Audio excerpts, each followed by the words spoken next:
దాదాపు ఒక పక్షం పాటు ఆలోచిస్తున్న విషయం మనందరికీ తెలిసిందే. చాలా దారుణంగా దుర్మార్గంగా ఈ రాష్ట్రంలో అసలు రాజ్యం డెమోక్రటికల్గా ఫంక్షన్ అవుతుందా లేదా అనేటటువంటి అనుమానం వచ్చే విధంగా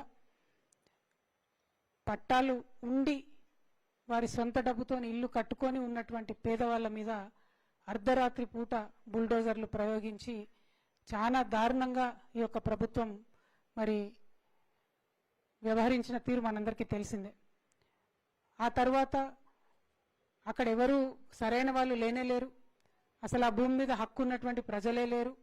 ఇక్కడ ఉన్న వాళ్ళంతా కూడా ఏదో కబ్జాదారులు అన్నట్టుగా బాధితులను అవహేళన చేసినటువంటి మంత్రులందరి సంగతి కూడా గత 15 రోజుల్లో మనం చూస్తూ వచ్చినాం.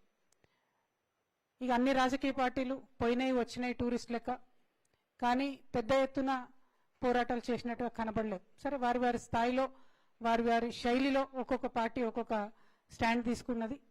కానీ మరి ఈ ప్రభుత్వాన్ని ఇట్లా కర్కశంగా అన్ని అర్హతలు ఉన్నటువంటి పేదవాళ్ళు ఒక చిన్న గూడు కట్టుకొని ఉంటే ఎటువంటి అడ్డంకి లేకుండా వాళ్ళని కూలగొట్టచ్చనే ధైర్యం ఈ ప్రభుత్వానికి మనం ఇద్దామా, లేకపోతే దానికి అడ్డుకట్ట వేద్దామా అనేటటువంటి ప్రశ్న వచ్చినప్పుడు ఇది ఒక్క వెలుగుమట్ల విషయం కాదు.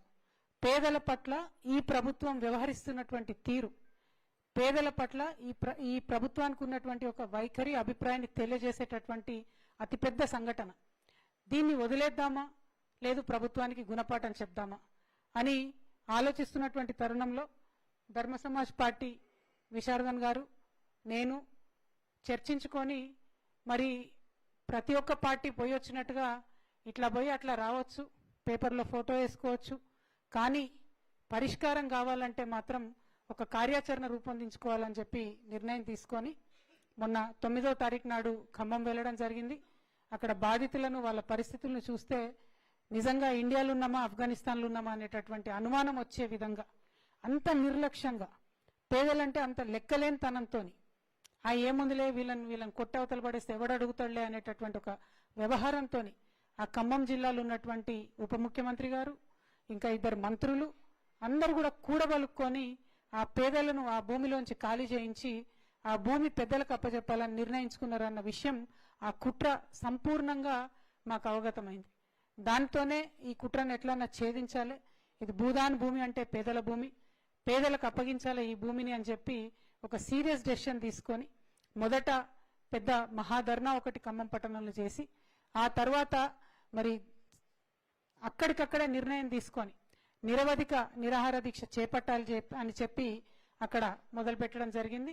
మరి అక్కడ ఎక్కడైతే బాధితులు ఉన్నారో అదే చోట అదే అంబేద్కర్ హాల్లో కూర్చొని దీక్ష ప్రారంభించినాం. ఆ తర్వాత పోలీసు వాళ్ళు వచ్చి అరెస్ట్ చేసి మమ్మల్ని హైదరాబాద్ తరలించిన తర్వాత కూడా విశారదన్ గారు వారి ఆఫీస్లో, నేను మా ఆఫీస్లో, ఎందుకంటే పోలీసు వాళ్ళు తీసుకొచ్చి మమ్మల్ని అక్కడ వదిలేసినారు కాబట్టి వాళ్ళు ఎక్కడ వదిలేస్తే అక్కడ కనీసం ఇంకొక ఇంటి దగ్గర కానీ ఇంకో దిక్కుపోకుండా ఇమీడియట్గా పోయి దీక్షా శిబిరంలో కూర్చొని అట్లానే దీక్ష కంటిన్యూ చేసినటువంటి సందర్భం తెలంగాణ ప్రజలందరూ కూడా తెలిసిందే. అయితే ఇవాళ దీక్ష చేయాల్సినంత భయంకరమైన పరిస్థితి ఏంటి అంటే ఇవాళ ప్రభుత్వం ఒక ధైర్యంతో, అంటే మీడియా మా పక్షాన ఉంది, అధికారం మా పక్షాన ఉంది, అధికారులు మా పక్షాన ఉన్నారు, ఏం చేసినా చెల్లుతుంది అనేటటువంటి ఒక ధైర్యంతో పేదవాళ్ళ ఇండ్లు కూలగొట్టేసింది. అప్పుడేమో అది కరెక్ట్ అన్నారు. ఈరోజు మంత్రులు ప్రెస్ మీట్ పెట్టి కూలగొట్టిన ఆ భూమిలో 450 మంది అర్హులే, వాళ్ళకి పట్టాలు ఉన్నాయి అంటారు. అదేవిధంగా పోలీస్ కమిషనర్ ఇవాళ అఫీషియల్గా ట్వీట్ చేసిండు, ఏమని, ల్యాండ్ ఓనర్స్ని మేము ఎవాక్యుయేట్ చేసినామని. అంటే my straight question to Rahul Gandhiji, why did your government in Telangana evacuate landowners? How dare your government enter into a private property? How dare your government demolish those houses of the poor people? And how dare your ministers lie to the people of Telangana very blatantly for the whole world to see? And what is the meaning of you carrying a constitution, parading it around? It is not an ornament. It is to be lived by the spirit. And if the Congress party today is lacking the spirit, then I believe your government should immediately resign and ask the forgiveness of people of Telangana. What happened in Khammam is not a small issue. It is a very big issue. It is a huge issue. And if you are not going to reprimand your government very seriously on this, and if you are not going to give us confidence to the people of Telangana that the constitution that you carry has some bearing and meaning on your conscious self, then you will see many more incidents like this in Telangana. Unfortunately, you are dependent on this government. We understand that. But this is not the way to treat the people of Telangana. Telangana ప్రజలు మామూలు ప్రజలు గారు. మీరు ప్రజా పాలన అని చెప్పి ఇప్పుడు మీరు చేస్తున్నటువంటి ప్రజా వేదన రోదన అందరూ కూడా గమనిస్తున్నారు. ఇంత తీవ్రంగా మేము ఈ నిర్ణయం దీక్షకు తీసుకోవడానికి ఏంటంటే ఖమ్మంలో ఇవాళ ప్రభుత్వాన్ని ఇడిచిపెట్టి బాజాప్తా ల్యాండ్ ఓనర్స్ కూడా మేము బీకి బయటేస్తాం, మీరేం చేసుకుంటారో చేసుకోండి అనే ధైర్యం గవర్నమెంట్కి ఇస్తే రేపు ఇదే పని నిజామాబాద్లో అవుతుంది, ఇదే పని మహబూబ్నగర్లో అవుతుంది, ఇదే పని అంతటా అవుతుంది. తెలంగాణ అంతటా కూడా పేదవాళ్లకు బతికుండే హక్కు లేదన్నట్టుగా ఈ ప్రభుత్వం వ్యవహారం ఉంది. కాబట్టే ఈ కఠినమైన నిర్ణయం తీసుకున్నాం. దాంతో ప్రభుత్వం దిగి వచ్చింది. దిగి వచ్చి ఇలా నిస్సిగ్గుగా 750 మంది ఇండ్లు కూలగొడితే అందులో కేవలం 311 మందికి మాత్రమే ఇప్పుడు అదే జాగాలో ఇండ్లు ఇస్తున్నామని చెప్పారు. నాకు తెలిసి ఏ పార్టీ పోయొచ్చిన వాళ్ళు ఎవరు కూడా ఈ డిమాండ్ చేయలే. కేవలం సంయుక్త పోరాటాలకు దిగిన తెలంగాణ జాగృతి ధర్మ సమాజ్ పార్టీ మాత్రమే ఈ డిమాండ్ చేసింది. మీరు ఎక్కడ కూలగొట్టిందో అక్కడనే జాగా ఇయ్యాలే. మీరు జాగా కాదు ఇల్లు గుంజుకున్నారు, వాళ్ళది ఇల్లు కట్టియాలన్నాం. ఇవాళ బట్టి విక్రమార్క గారు చెప్తున్నారు రేపు జాగా ఇస్తారంట, డిసెంబర్ 9 నాడు ముఖ్యమంత్రి గారు వచ్చి గృహప్రవేశం చేపిస్తారట. ఒకటే క్వశ్చన్ అడుగుతా ఉన్నాను నేను, మీరు ఏదైతే ఇవాళ టోకెన్లు ఇచ్చిండ్రో అది ఎందుకు కూడా వన్కిరాని కాగితం, ఆ కాగితం నేను చూసిన. మీరు అక్కడ లేఅవుట్ చేసి physical position of the property panchnama చేసి ఇచ్చేంత వరకు కూడా అది ఎందుకు పనికిరాని టోకెన్ గానే ఉంటది.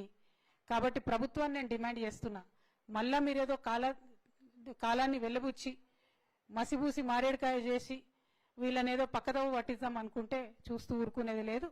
ఫిజికల్గా అక్కడి ప్రజలకు లేఅవుట్ చేసి ఇగో నీ జాగా గిది, ఇగో నీ జాగా గిది అని తీసుకుపోయి ప్రతి కుటుంబానికి చూపియాలి.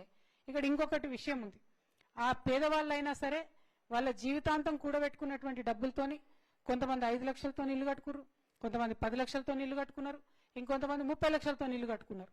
మరి ఇలా మొత్తం నేలమట్టం చేసిరు. మీరు అందరికీ 5 లక్షలు ఇస్తామంటున్నారు ఇందిరమ్మ ఇండ్ల కింద.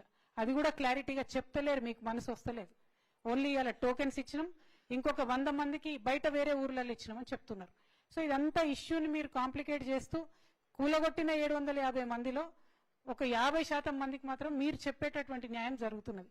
కానీ అది సంపూర్ణ న్యాయమా కాదా, అది ఆ బాధితులకు సమ్మతమా కాదా అనేటటువంటి విషయాన్ని కూడా మేము మళ్ళీ సంయుక్తంగా జస్టిస్ ఈశ్వరయ్య గారి ఆధ్వర్యంలో ఖచ్చితంగా ఒక ఫ్యాక్ట్ ఫైండింగ్ కమిటీ లాగా, ఒక నిజ నిర్ధారణ కమిటీ లాగా మళ్ళీ ఒక డేట్ మీడియా పరంగా ప్రకటించి ఖమ్మం వెళ్తాం, బాధితులతో ఇంటరాక్ట్ అవుతాం. వాళ్ళకి అక్కడ సంపూర్ణ న్యాయం జరిగిందనే విశ్వాసం ఉంటే మాత్రమే మొత్తం దీనికి ఒప్పుకుంటాం. లేదంటే మళ్ళీ ఎనీ టైం దీక్షకు దిగుతాం. అందులో తగ్గేదే లేదు. ఎందుకంటే ఈ రాష్ట్రంలో పేదలకు ఒక విశ్వాసం రావాలి.